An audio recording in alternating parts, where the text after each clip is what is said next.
الأنبياء والمرسلين وعلى آله وصحبه أجمعين. قال رب اشرح لنا صدرنا ويسر لنا أمورنا واحلل عقدة من لساننا يفقه قولنا. نويت التعلم والتعليم والتذكر والتذكير والنفع والانتفاع والإفادة والاستفادة والحث على التمسك بكتاب الله وسنة رسول الله صلى الله عليه وسلم والدعاء إلى الهدى والدلالة على الخير ابتغاء وجهه وقربه وثوابه سبحانه وتعالى. سبحان الله والحمد لله ولا إله إلا الله والله أكبر ولا حول ولا قوة إلا بالله العلي العظيم. قال مصنف رحمه الله تعالى ونفعنا بعلومه في الدارين آمين. Tuan-tuan, sidang hadirin hadirat, muslimin dan muslimat yang dikasihi sekalian, InsyaAllah kita teruskan pembacaan kitab Matla'ul Badrin. Kalau yang ada kitab muka surat 4 naskah yang jawi tengah-tengah tu, kita masih lagi berada di dalam perbahasan berkenaan dengan faedah ilmu, faedah kelebihan ilmu, kelebihan orang yang menuntut ilmu dan kelebihan orang yang berilmu. Dan kita telah pun sampai pada perkataan pengarang kitab ni, kata dia, dan lagi sabda Nabi sallallahu alaihi wasallam.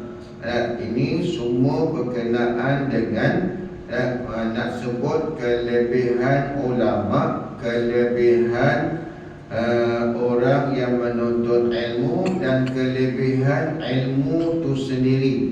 Baik, kata Nabi sallallahu alaihi wasallam, man ahabbal ulama'a lam yuktab alaihi khati'atun ayyamu hayatihi.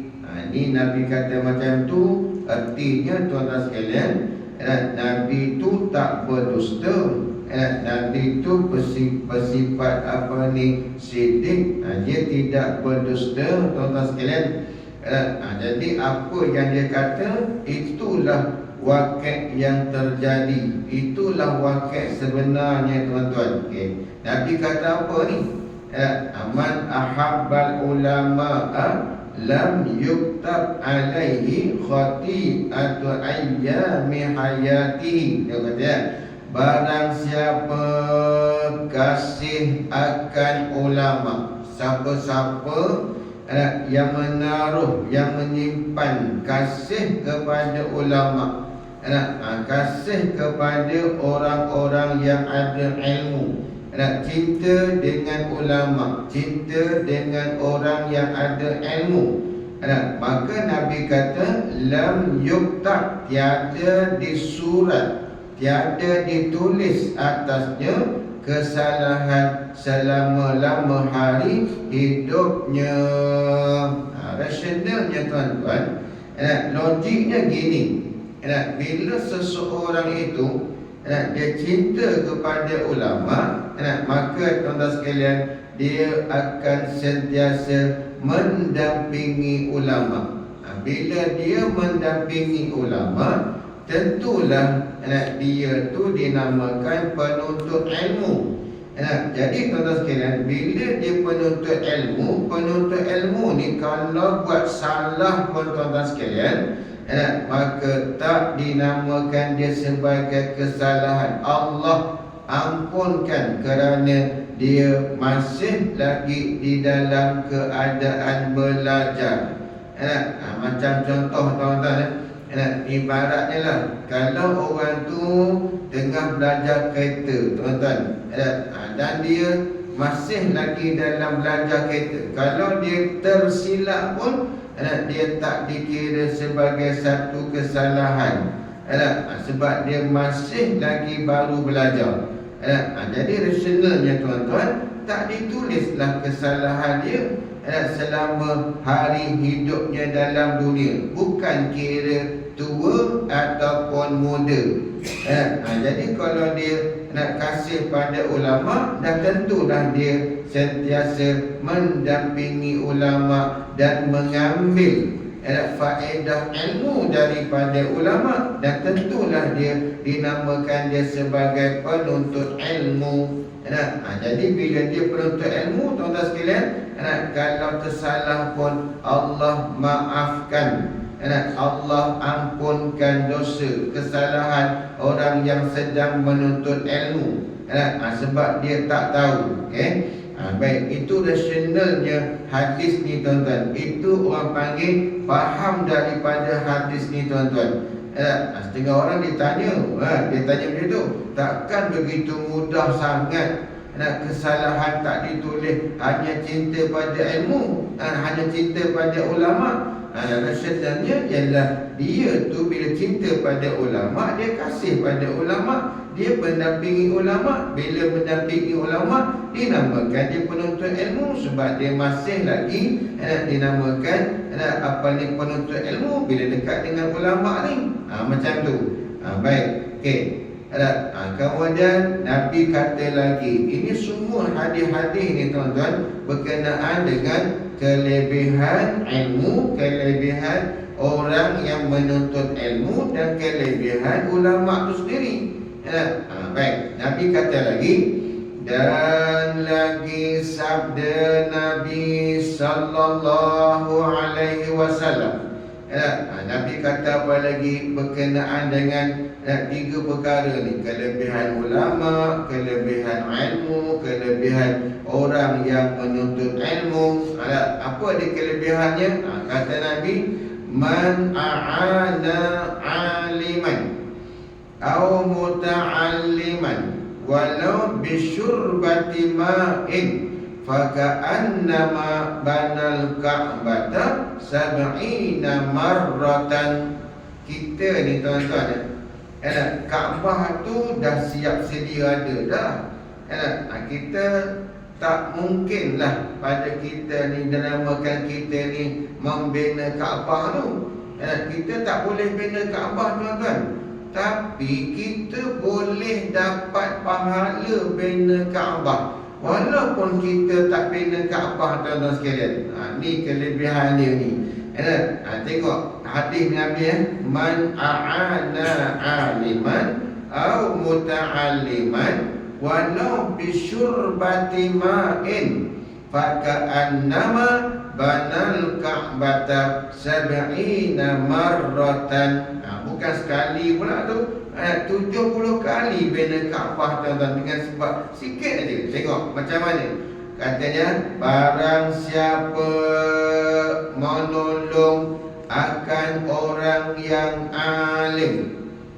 Macam mana kata tolong orang alim ni?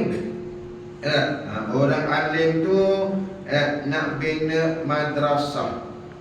Orang alim tu nak bina tempat pengajian.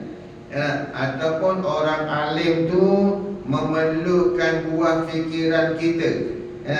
Orang alim tu perlukan pertolongan kita, lalu kita pun tolong, sama ada dengan harta ataupun sama ada dengan buah fikiran, ataupun sama ada buat kerja apa yang dia suruh ataupun duduk dalam majlis ilmu yang dia buat, tu tolong orang alim betul.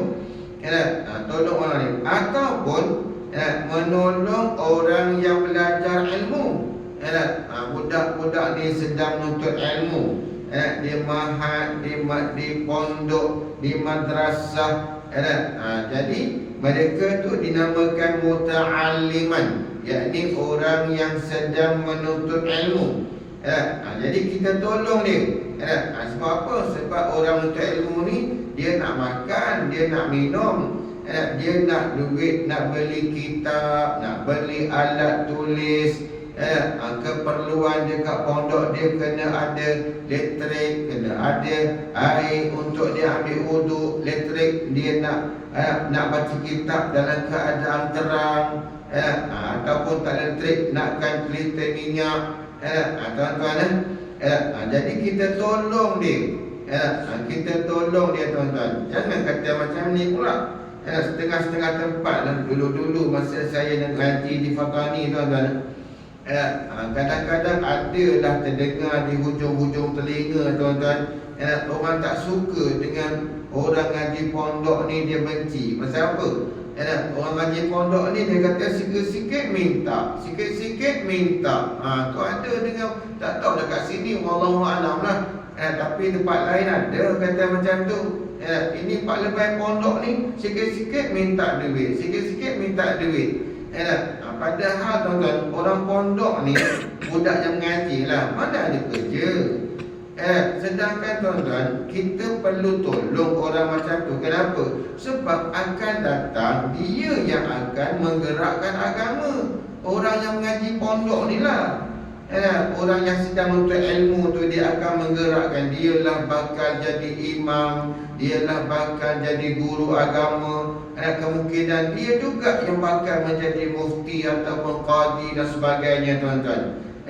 Jadi patutnya orang macam tu lah kita tolong, kan. Dan menolong orang yang menuntut ilmu ni, tuan-tuan, bukan percuma. Maksudnya, tuan-tuan, kita ada Tuhan. Tuhan kita beri pahala, bukan kosong sia-sia, tak ada. Bukan kosong, bukan tak ada balasan, tuan-tuan. Tengok ya. Baik, jadi tolong orang alim dan tolong orang yang sedang menuntut ilmu. Tolong orang yang sedang belajar ilmu. Okey. Tolong tu, tuan-tuan, bukan perlu bagi dia berjuta. Tolong dia sampaikan nak habis harta kita, tak. Nabi kata walau bisyurbati ma'in, walaupun hanya diberi tolong kepada orang alim tu, tolong pada orang yang minta ilmu tu, walaupun hanya dengan seteguk air sahaja. Itu dia kata kat sini, walau bisyurbati ma'in. Dan jikalau dengan satu peminuman, sekali teguklah peminuman tu. Walau bisyurbati ma'in, walaupun dengan hanya seteguk air saja, tuan-tuan, kita tolong dia. Tolong orang alim tu, bukan kena bagi berjuta-juta, ratus-ratus ribu, tak. Tolong tu, okay? Diminimalkan oleh Rasulullah. Tuan-tuan, tolong tu hanya jikalau dengan satu peminuman air sekalipun. Okay, apa Tuhan bagi pada kita? Nabi kata ni, Nabi ni tak pernah berbohong. Nabi bersifat dengan sidik. Jadi apa yang Nabi kata, itulah sebenar-benarnya, tuan-tuan. Apa balasannya? Maka seperti ia perbuat akan Kaabah 70 kali. Tak besar lagi ke kelebihannya, tuan-tuan. Tak besar lagi ke kelebihannya. Bukan perlu keluar sampai ratus-ratus ribu, juta-juta ringgit, tak. Tolong budak pondok ni nak menuntut ilmu ni, tuan-tuan sekalian. Kita pun bagi pada dia RM1 aja. Dengan niat bantu dia, walaupun kita hanya mampu bagi RM1 je, tuan-tuan sekalian. maka Allah bagi pahala pada kita, tuan-tuan sekalian, seperti kita membina Kaabah. Bukan sekali, 70 kali kita bina Kaabah, tuan-tuan. Sebab tu yang saya kata tadi, kita ni duduk di Melaka ni, tuan-tuan, duduk Melaka, duduk di Serkam ni, boleh ke kita buat bina Kaabah dekat sini? Anak kita bina kat Kota Melaka tu, kita bina Kaabah satu lagi, boleh tak? Tak boleh kan? Maknanya dan Kaabah tu pun dah tersedia sejak daripada zaman Nabi Ibrahim dah lah. Dah ada lah. Dan kita pada adatnya tak mungkinlah kita ni dapat bina Kaabah tu. Tapi tuan-tuan, Allah Maha Adil. Dia nak bagi duk kita kat Serkam ni pahala bina Kaabah, tuan-tuan sekalian. Apa nak buat? Bantulah orang alim, bantu Ustaz Rahman Jaafar, bantu ustaz-ustaz kita kat sini, tolong dia. Tuan-tuan sekalian, hadir program majlis ilmu dia. Tu nama dah bantulah tu. Bantulah tu. Dan pahalanya Allah bagi pada kita, tuan-tuan sekalian, seperti kita membina 70 kali Kaabah. Tempat orang tawaf tu, yang orang keliling 7 kali labbaik Allahumma labbaik tu, tuan-tuan sekalian, tu 70 kali ya. Bukan sekali bina, 70 kali pembinaan. Dapat pahala dengan hanya bantu seteguk air sahaja, tuan-tuan sekalian. Jadi bila kata macam ni, tuan-tuan, itu kelebihan orang yang bantu. Kalau tengok dalam hadis ni, dia kata man a'ana aliman au muta'aliman. Itu kelebihan orang yang a'ana, mana orang yang bantu. Maknanya tuan-tuan, kalau kita bantu orang alim tu kelebihannya lain pula. Allahu Akbar. Dan tentulah orang alim tu, kenapa Allah Ta'ala bagi pahala seperti kita bina 70? Kenapa? Kerana orang alim tu ada kelebihan di sisi Allah Ta'ala pula. Orang untuk ilmu tu pun ada kelebihan di sisi Allah Ta'ala pula, tuan-tuan. Jadi sebab itulah Allah bagi pada orang yang bantu dua golongan ni, Allah Ta'ala bagi balasan seperti membina Kaabah 70 kali. Itulah hebatnya, tuan-tuan. Ni Nabi tak pernah berdusta. Apa yang dia kata, itulah wakil dia, tuan-tuan. Sebenarnya macam tu. Baik, tengok kemudian kata Rasulullah lagi dan lagi sabda Nabi. Ni pun kalau satu kampung, tuan-tuan, kalau satu tempat tu langsung tak ada orang yang menuntut ilmu. Satu kampung tu, orang kampung tu semua sibuk dengan dunia. Satu tempat tu, orang semua sibuk dengan dunia, tuan-tuan. Rugi tak? Ruginya, tuan-tuan, ialah orang yang tengah hidup tu pun rugi, orang yang dalam kubur tu pun rugi. Satu tempat, kalau dalam tempat tu satu kampung, satu daerah, satu bandar, tak ada seorang pun yang menuntut ilmu, tuan-tuan sekalian, maka dalam kampung tu semua rugi belaka. Orang yang hidup pun rugi, orang yang mati dalam kubur tu pun rugi, tuan-tuan sekalian. Apa ruginya? Tengok Nabi kata, tuan-tuan, Nabi kata, Nabi sabda, dan lagi sabda Nabi sallallahu alaihi wasallam, idza marra muta'allimun ala qaryatin yarfa'ullahul azaba arba'ina yawman min maqabir tilkal qaryati. Tengok Nabi kata, tuan-tuan, inilah untungnya kalau kita duduk di tempat yang banyak pondok, banyak tempat orang ngaji, ada madrasah, tempat orang menuntut ilmu. Kelebihannya bukan adanya orang yang menuntut ilmu, tuan-tuan, orang tu ilmu tu bantu duit pada kita tak, tapi lebih daripada tu lagi. Tengok Nabi kata, apabila lalu jalan je. Lalu jalan je tuan-tuan. Bukan dia singgah pun, dia lalu je. Macam jalan depannya, orang yang menuntut ilmu tu lalu jalan, kau naik motor ke, naik kereta ke, jalan kaki ke. Orang menuntut ilmu tu jalan depan jalan besar di depan masjid ni tuan-tuan.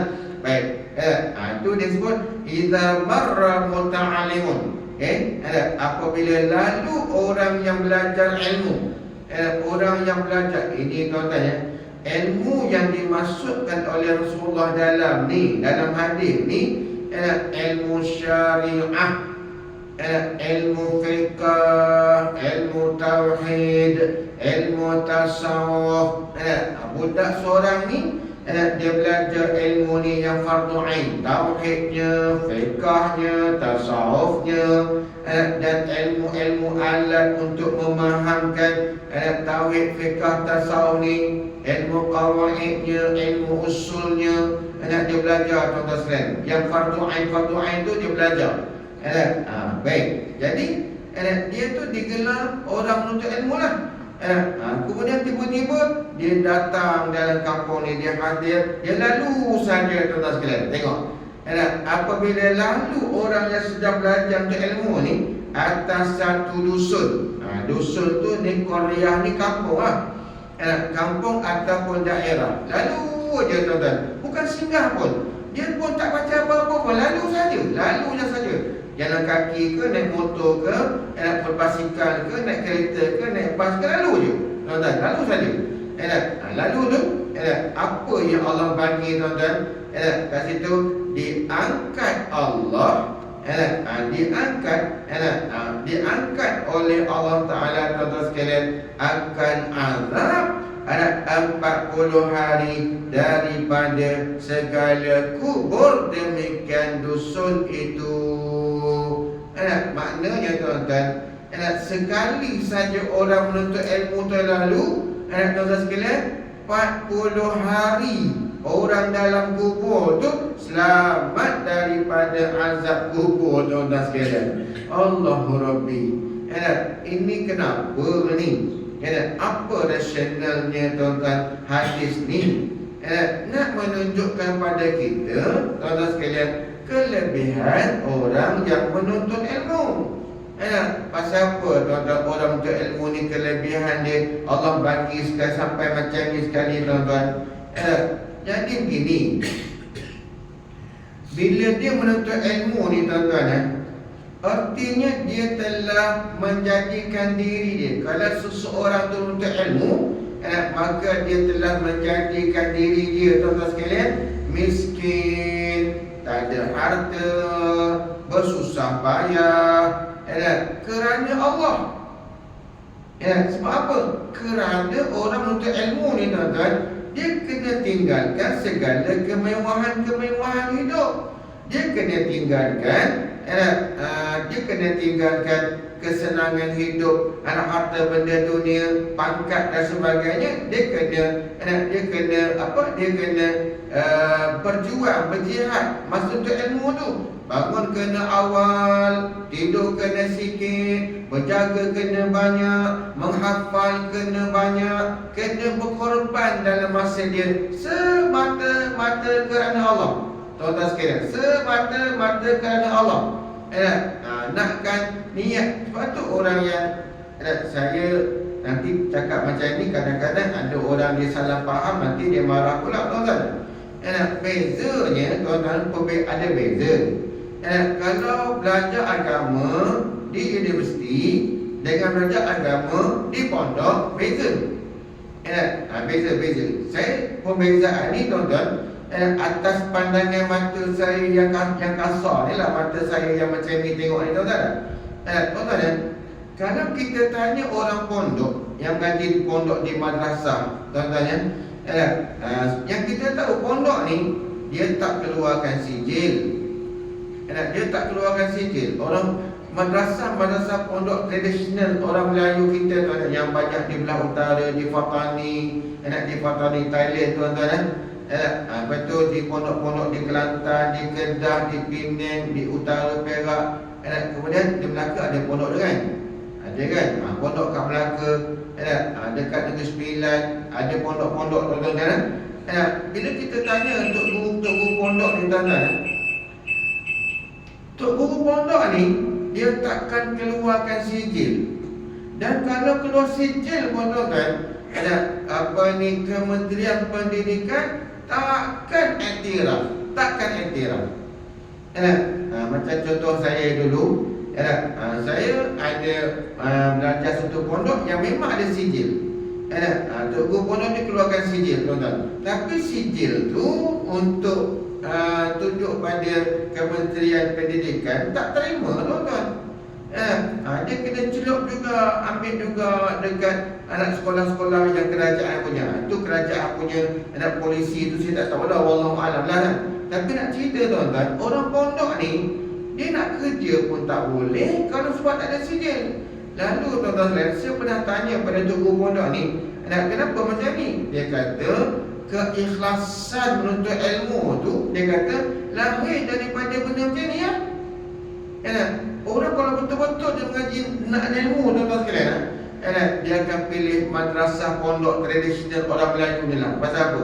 Tuan-tuan, sebab pengajian kat situ banyak, lengkap tuan-tuan sekalian.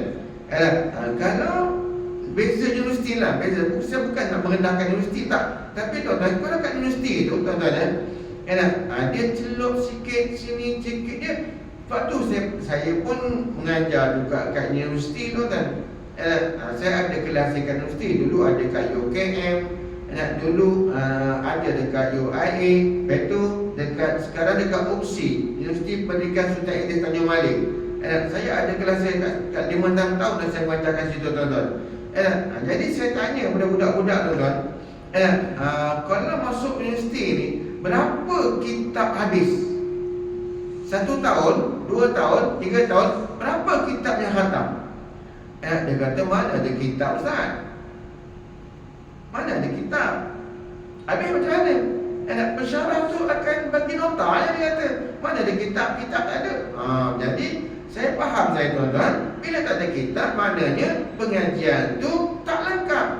Orang pondok ni tuan-tuan, ni kitab saya depan kita baca di Batang Badri ni. Kalau di pondok ni tuan-tuan, saya ngaji kitab ni 5, 6, 7 tahun baru khatam. 5, 6 tahun, 7 tahun baru khatam tuan-tuan, kitab Batang Badri. Itu baca hari-hari, kecuali Jumaat. Nampak tak perbezaan dia tuan? Nampak tak perbezaan dia? Bukan nak merendahkan tak. Universiti pun baik juga cara dia, pondok pun baik juga cara dia. Tuan-tuan, baik. Jadi tuan-tuan, orang pondok ni, bila dia mengaji orang tu ilmu dia belajar tuan-tuan, dia lalu dah saja Allah angkat. Kenapa? Sebab berkat daripada pengorbanan dia tuan-tuan sekalian. Sebab pengorbanan yang dia telah lakukan tuan-tuan. Haji pondok ni saya ingat tuan-tuan, Tuan Guru Haji Abdullah bin Haji Idris Al-Fatani, guru saya tuan-tuan. Tuan-tuan agak-agak lah satu hari berapa mata pelajaran yang dia ajar? Berapa mata pelajaran yang dia ajar tuan-tuan?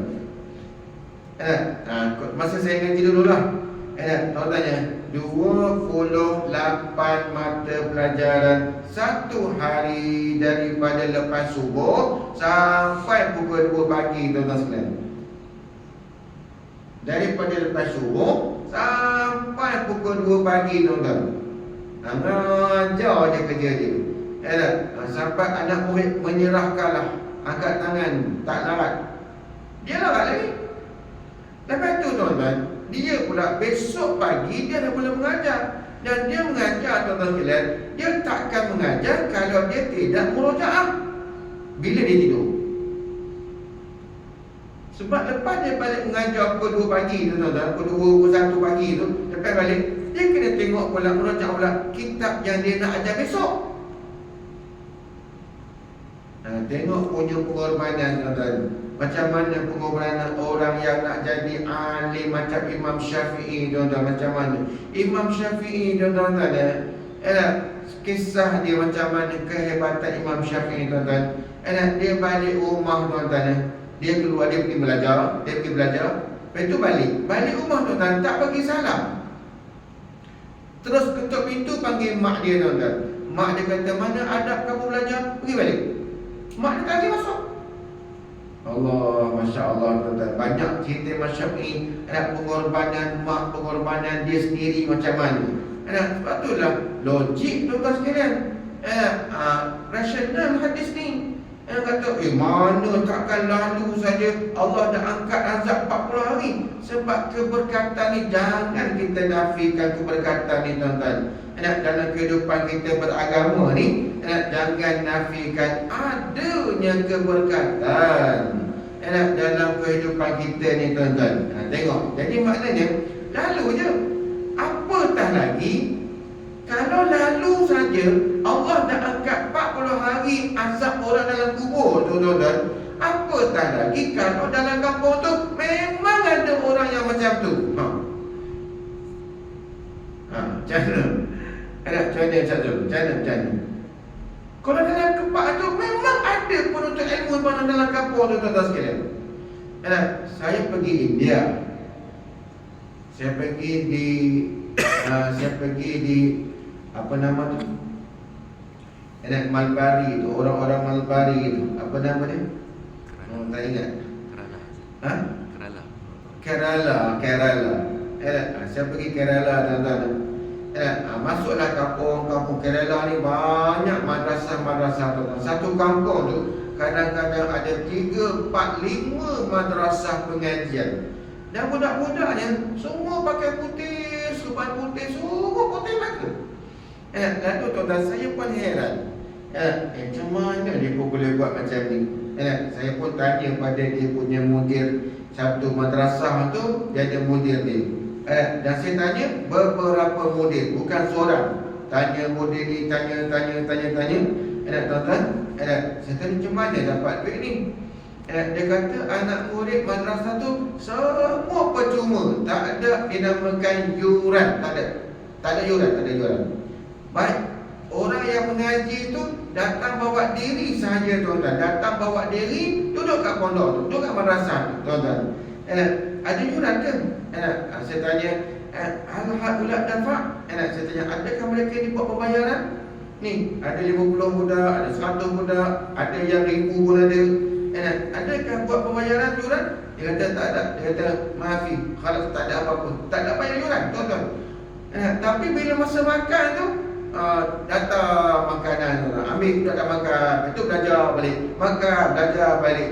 Tempat mandi pun disediakan, pakaian pun kadang-kadang guru tu bagi tuan-tuan, pakaian serban baju putih, kadang-kadang mudir tu bagi pula, tok guru tu bagi tuan-tuan.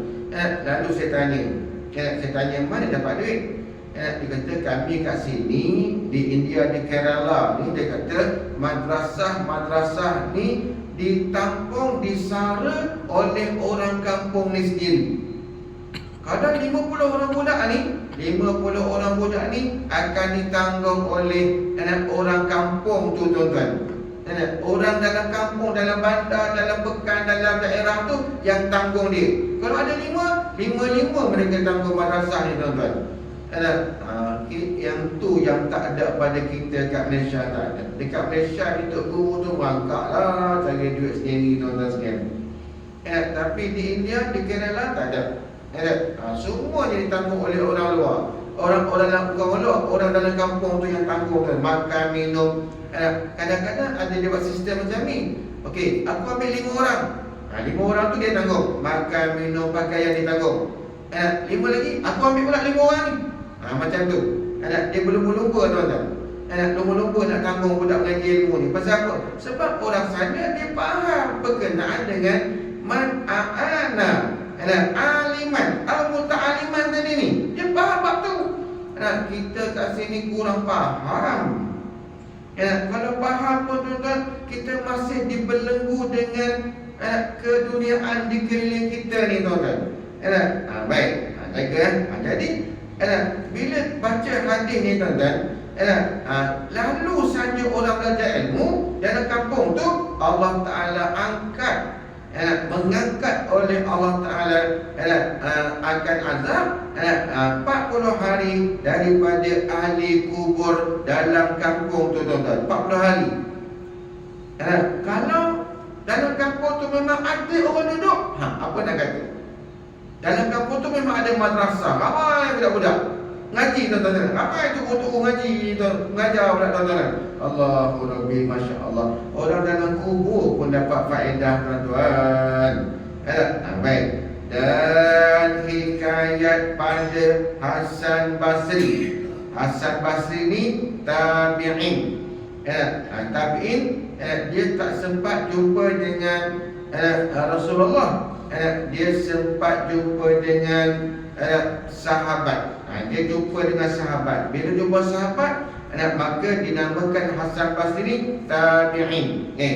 Radhiyallahu anhu. Ini cerita kisah pada zaman Imam Hasan Al-Basri.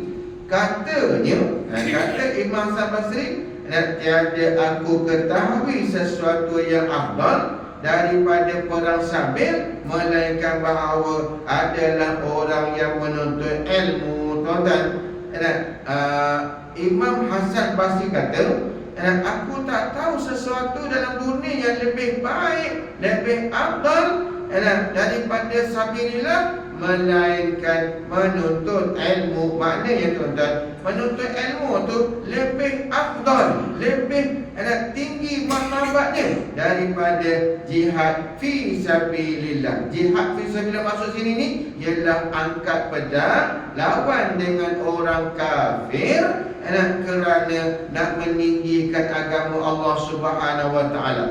Sedangkan tuan-tuan, orang yang mati dalam perang Sabil tu, kalau dia mati kena bunuh, bila dia lawan dengan orang kafir, kafir tu nak ampas negeri dia, ataupun kafir tu lawan agama Allah, dia lawan balik, dia kalah, dia mati tu tak sekalian, maka orang tu dinamakan mati syahid dunia akhirat. Tak perlu mandi, tak perlu dikapan, tak perlu disembahyang, dikebumikan terus tuan-tuan sekalian. Orang yang mati macam tu, mati syahid dunia akhirat. Tapi tuan-tuan sekalian, dibandingkan dengan penuntut ilmu, perbuatan menuntut ilmu tu lebih afdal daripada perang Sabil. Tapi tuan-tuan sekalian, orang yang mati dalam menuntut ilmu, jenazahnya wajib dimandikan, wajib dikapankan, wajib disembahyangkan. Padahal dia lebih afdal daripada fisabilillah. Itu kata Imam Hasan Basri. Rasionalnya macam mana tuan-tuan? Apa logiknya? Logiknya tuan-tuan sekalian, orang yang menuntut ilmu ni tuan-tuan sekalian, di dalam rahmat Allah Subhanahu wa taala, walaupun apa niatnya. Tetapi tuan-tuan sekalian, orang yang perang Sabil ni tuan-tuan, belum tentu lagi dia mati sebagai mati syahid. Ada tak tuan-tuan sekalian orang yang berperang zaman Rasulullah, tiba-tiba Nabi kata dia bukan mati syahid? Ada tak? Ada. Ada. Ada sahabat tuan-tuan tengok, ada satu sahabat, ada satu orang ni dalam satu peperangan, dekat badan dia tu ada luka-luka yang banyak. Dipukul dengan pedang oleh orang kafir. Lalu dia mati tuan-tuan sekalian. Sahabat kata, bertuahlah dia mati syahid, bertuahlah dia dapat mati syahid. Nabi kata tak, dia bukan mati syahid. Tengok macam mana tuan-tuan, Nabi lebih tahu. Tapi orang yang untuk ilmu ni, walaupun apa niat dia, dia dalam rahmat Allah, dia dalam perjuangan, dia dalam jihad fisabilillah yang lebih daripada jihad berperang dengan orang kafir tuan-tuan. Sebab itulah Imam Hasan Basri kata orang menuntut ilmu tu lebih afdal lagi daripada perang Sabil. Itu kata Imam Hasan Basri, seorang daripada auliaillah. Dia ni orang kata zaman dia lah kutub, dia lah wali kutub zaman dia. Okey. Dan barang siapa keluar daripada rumahnya, tuan-tuan, kita kalau baca lagi ni, dia sikit je tinggal lagi ni. Tapi kalau baca ni takut terlajak masa kita ni. Macam mana? Dia tinggal sikit lagi nak sampai bab apa ni, bab apa, bab usuluddin. Nanti ada sikit dalam batal-batal ni. Dia sebelum bicara bab fiqah tu, dia akan bicara bab tauhid. Bab sifat 20 ni tuan-tuan. Tapi nak sampai ke situ tu ada lagi beberapa penenggan lagi dah ni. Kalau kita baca pula takut nanti terlajak kita punya masa ni tuan-tuan. Tengok matahari pun dah keluar dah tu. Dah isyraq dah tu. Jadi saya rasa elok tuan-tuan sekalian kita berhenti setakat itu dulu. Dan insya-Allah kita sambung nanti akan datang. Mudah-mudahan ada manfaat tuan-tuan sekalian. Kata dia, dan barang siapa keluar daripada rumahnya kerana untuk ilmu, satu bab daripada ilmu, dikelilingi akan dia oleh malaikat dengan sayapnya. Wallahu a'lam bissawab. Baik, sebelum berhenti, ada apa-apa nak tanya tak? Ada apa-apa soalan tak nak dibahas, nak dikongsikan?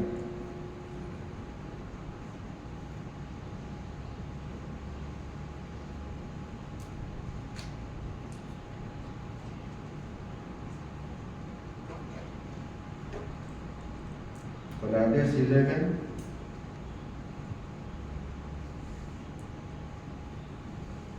Tak ada. Ustaz, kalau ni fadilat orang yang membantu orang menuntut ilmu, ada tak ancaman bagi orang yang menghalang? Oh ada. Sebelum ni ada hadis yang menyebutkan bahawasanya orang yang memusuhi orang menuntut ilmu, yang memusuhi ulama ni, berat. Tengok ya. Nanti kita tengok hadis tu, di mana dalam hadis ada sebut dalam Risalah atas sikit tu je, atas pada tempat kita baca tadi tu.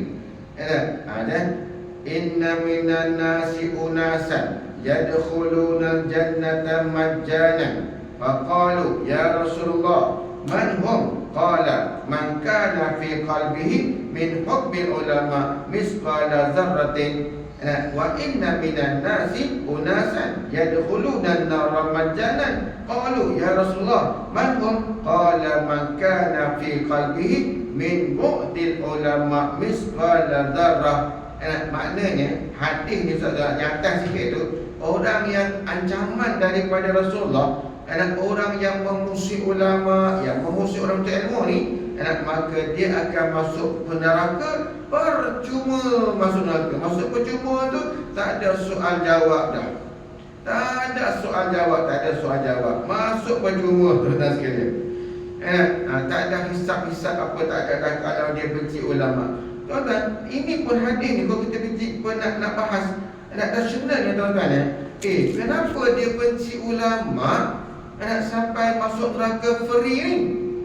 Saya boleh guru saya kata begini tuan-tuan. Kalau orang tu benci pada ulama, artinya dia benci dengan agama tak? Dia benci dengan agama. Kenapa dia benci dengan agama? Sebab Nabi kata al-ulama warasatul anbiya. Nabi bawa agama. Bila Nabi dah wafat, kerja Nabi itu diwarisi oleh ulama. Apa kerja Nabi? Kerja Nabi mengembangkan agama, mengajar umat tentang agama, memperingatkan umat tentang agama.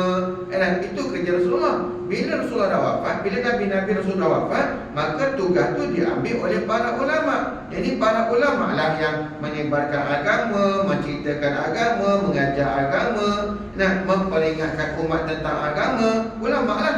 Jadi tuan-tuan, bila orang tu benci pada ulama, maknanya dia benci pada agama. Bila dia benci pada agama, dia takkan duduk di dalam majlis ilmu. Bila tak duduk dalam majlis ilmu ni tuan-tuan sekalian, mungkin tak iman dia tercabut.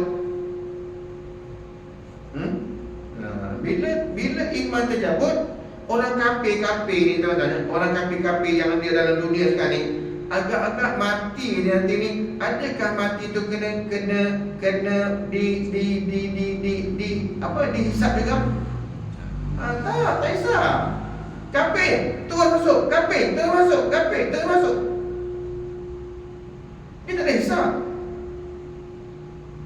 Nak hisap apa lagi? Tak ada amalan apa. Nak hisap tak mana? Yang hisap di orang yang beriman, yang ada amalan. Itu yang kena hisap. Tuan-tuan sekalian, dia ada iman, tengok amalan dia. Okey tak okey? Macam tu. Dia kena hisap. Tapi kalau orang kafir ni tuan-tuan, nak hisap apa lagi? Dalam kubur tu pun ada. Kita pergi, minta maaf cakap macam ni kalau kita pergi tengok jerat kubur kafir ni tuan-tuan, kita tengok atas tu tenang. Tenang atas kubur orang kafir. Kubur tu lah, kubur Cina ke, atas tu tenang nampak. Tenang kan? Ada burung-burung, angin tiup, dalam-dalam tu dia tiup oleh angin, nampak tenang je atas. Dalam tu kan, yang dalam tu mana? Atas tenang kan? Dalam tu Allah InsyaAllah Tabarakallah tuan-tuan. Macam tu lah ibadat dia. Jadi rasional lah dia ni. Itu sebab tu jangan benci pada ulama tuan-tuan. Orang benci pada ulama ni, wa na'udzubillah lah. Na'udzubillah tuan-tuan sekalian. Iblis pun tak sampai tara tu tuan-tuan. Ketika mana Fir'aun tu, ana rabbukumul a'la, dia kata macam tu tuan-tuan. Iblis ni lari, takut. Masa Fir'aun yang kata ana rabbukumul a'la, Fir'aun kata macam tu tuan-tuan, ana rabbukumul a'la, akulah Tuhan kamu yang maha tinggi. Dia kata macam tu. Ketika Fir'aun kata macam tu tuan-tuan sekalian, Iblis lari tak cukup tanah, takut dengan perkataan tu. Pasal apa? Seengkar-engkar Iblis ni tuan-tuan, sekafir-kafir ni Iblis tuan-tuan, tak pernah mengaku jadi Tuhan. Allahu Rabbi. Itu dia, lari tuan-tuan. Baik, kalau macam tu tuan-tuan, mana rasional lah hadis ni. Hadis kata tadi ni, Nabi kata tu betul lah. Siapa yang benci pada ulama, benci pada orang yang alim ni, maka dia akan dicampak dalam neraka free, majanan. Majanan tu maksudnya tak ada kena bicara apa-apa, terus dia masuk tuan-tuan sekalian. Wa na'udzubillah. Itu ancaman dia. Itu ancaman orang yang orang yang benci pada ulama tuan-tuan sekalian. Bughdil ulama, marah pada ulama tuan-tuan. Baik. Ini ulama yang betul-betul ulama lah. Ulama yang betul zaman kita ni tuan-tuan, Nabi pun kata dah, zaman kita ni, akhir zaman ni, ulama ada, tapi ulamanya tak sama macam ulama zaman-zaman awal dulu. Zaman kurun yang ke-3, kurun yang pertama, kurun yang kedua tu. Lepas tu nak cari orang macam Imam Syafi'i zaman kita ni, takkan jumpa lah. Nak cari orang macam Imam Ahmad bin Hanbal, Imam Malik, Imam Hanafi zaman kita ni, tak jumpa lah. Atau tuan-tuan nak cari orang yang seperti Imam Nawawi, Imam Ghazali zaman kita ni, memang tak jumpa lah. Tak jumpa. Sebab Nabi kata tuan-tuan, ulama zaman akhir zaman tu, ulamanya yang tak ada kualiti tuan-tuan. Adalah, tapi ulama tu ada, tapi tak sama macam zaman-zaman dulu, zaman-zaman lepas zaman Rasulullah, zaman sahabat, zaman tabi'in. Zaman-zaman tu ulamanya betul-betul ulama.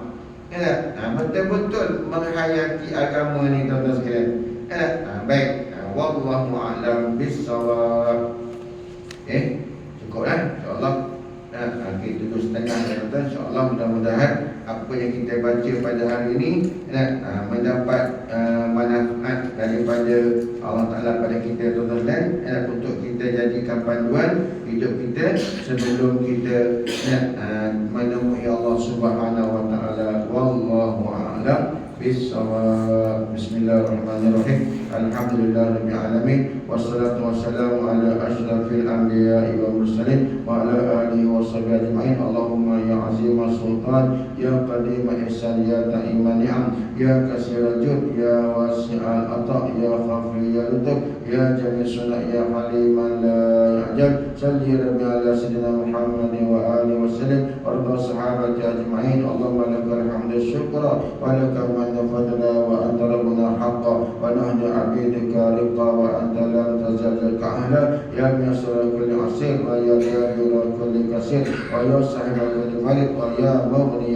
كل فقير ويا مقوي كل ضعيف ويا مأمن كل مخي يسر علينا كل عسير وتيسر عليك يسير اللهم يا من لا يحتاج إلى الميت والتفسير حاجاتنا كثير أنت عالم بها وخبير اللهم إني أخاف منك وأخاف ما يخاف منك وأخاف بما لا يخاف منك اللهم بحق من يخاف منك نجنا ممن لا يخاف منك اللهم بحق سيدنا محمد أهرسنا بعينك ليلتنا وغلبنا بكنفك الذي لا يرى وارحمنا بقدرتك علينا فلا نهلك ثقتنا ورجاؤنا وصلى الله على سيدنا محمد وعلى آله وصحبه وسلم والحمد لله رب العالمين.